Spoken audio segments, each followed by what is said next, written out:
આપ સૌને ખબર હશે કે જે સામાન્ય નાગરિકોની રક્ષા માટે જે વ્યવસ્થા સરકાર દ્વારા કરવામાં આવે છે, જેમાં 100 નંબર હોય, 101 નંબર હોય, 108 હોય, 1930 હોય, આ તમામ નંબરની જગ્યાએ સરકાર દ્વારા 112 જનરક્ષક લોન્ચ કરવામાં ગુજરાતમાં આવ્યું હતું. આજે એ જનરક્ષકના જે પાયલોટો છે કે જેમને પાયલોટ કહેવામાં આવે છે, એ પાયલોટો આજે ક્યાંક ને ક્યાંક દુઃખી છે.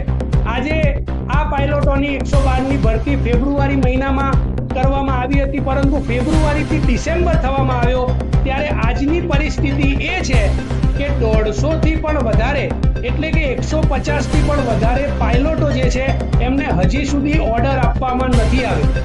આજે આ તમામ પાયલોટો જોડે 12,000 રૂપિયાના નામે ટ્રેનિંગના નામે ઉઘરાવવામાં આવ્યા છે.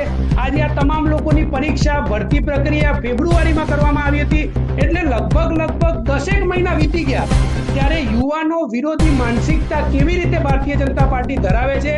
આજે મોટી રોજગારીની વાતો કરવામાં આવે છે, પરંતુ ફેબ્રુઆરીથી લઈને ડિસેમ્બર થવામાં આવ્યો ત્યાં સુધી હજી એ લોકોને ઓર્ડર આપવામાં નથી આવ્યો. એ લોકો વારંવાર કંપનીએ જાય છે, ત્યાં રજૂઆત કરે છે, HR માંથી એમને યોગ્ય જવાબ આપવામાં નથી આવતો. એટલે કે હજી પણ 150 જેટલા પાયલોટો જે છે એમને 10 મહિના વીત્યા છતાં એ લોકોને ઓર્ડર આપવામાં નથી આવ્યો.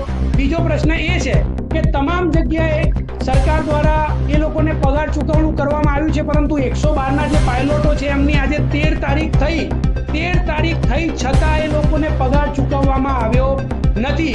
આજે આ પાયલોટોને પોતાના ઘરથી 100-200 કિલોમીટર દૂર એમને નોકરી આપવામાં આવી છે. કોઈ ભાડાના ઘરે રહેતું હોય, કોઈકને EMI ચાલતી હોય, કોઈ પરિવારના સાથે રહેતું હોય, કોઈકના બાળકો આજે સરકારી સ્કૂલો તો ભારતીય જનતા પાર્ટીએ સારી રાખી નથી, તો પ્રાઇવેટ સ્કૂલોમાં ભણતા હોય, ત્યારે આ તમામ ખર્ચો 15 થી 20,000 રૂપિયામાં પાયલોટોએ કરવાનો હોય છે.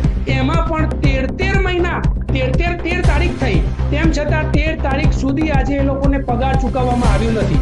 સાથે જે ફેબ્રુઆરીમાં આ લોકોને ઓર્ડર આપવાની વાત કરી હતી ત્યારે એમનું કંઈક ના કંઈક એક કે બે બેંકમાં એ લોકોનું અકાઉન્ટ ખોલાવવામાં આવ્યું હતું, સેલરી એકાઉન્ટ. આજે સેલરી એકાઉન્ટ ફેબ્રુઆરીમાં ખોલાવવામાં આવ્યું, પરંતુ હજી સુધી તો એ લોકોને ઓર્ડર મળ્યા નથી. એટલે એ સેલરી એકાઉન્ટ એ ક્યાંક ને ક્યાંક સેવિંગ એકાઉન્ટમાં કન્વર્ટ થઈ ગયું અને મિનિમમ બેલેન્સના નામે એ લોકોના રૂપિયા કપાઈ રહ્યા છે. મતલબ કે આજે તમે એ લોકો જોડે 12,000 રૂપિયા ટ્રેનિંગના નામે લો છો, આજે તમે એમને ઓર્ડર નથી આપી રહ્યા, તમે એમને વારંવાર ધક્કો ખવડાવી રહ્યા છો, તમે યુવાનો વિરોધી માનસિકતા બતાવી રહ્યા છો. 13 તારીખ થાય તેમ છતાં સુધી તમે પગાર નથી ચૂકવી રહ્યા. આજે આ 112ના પાયલોટો કે જે આજે 15-20,000 રૂપિયામાં નોકરી કરે છે, આજે જો ગુજરાતમાં આ લોકો જો પોતાનું કામ સમયસર કરી નહીં શકે તો આજે ગુજરાતમાં કાયદો અને વ્યવસ્થાની જે સ્થિતિ છે એ જો કથળ છે તેનું જવાબદાર કોણ રહેશે? આજે જો આ લોકો નોકરીએ નહીં પહોંચે, એમનો પગાર નહીં થાય તો ગુજરાતની જનતાની રક્ષા કોણ કરશે?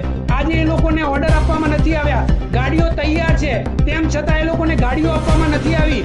આજે પ્રદેશ અધ્યક્ષના નામે કરોડોનો ખર્ચો થાય છે, ભારતીય જનતા પાર્ટીના મંત્રીમંડળના નામે કરોડોનો ખર્ચો થાય છે, ભારતીય જનતા પાર્ટીના યુવા નેતાઓને સ્વામી વિવેકાનંદ યુવક સેવક બોર્ડના નામે 100 કરોડ રૂપિયાના પગાર ચૂકવાય છે.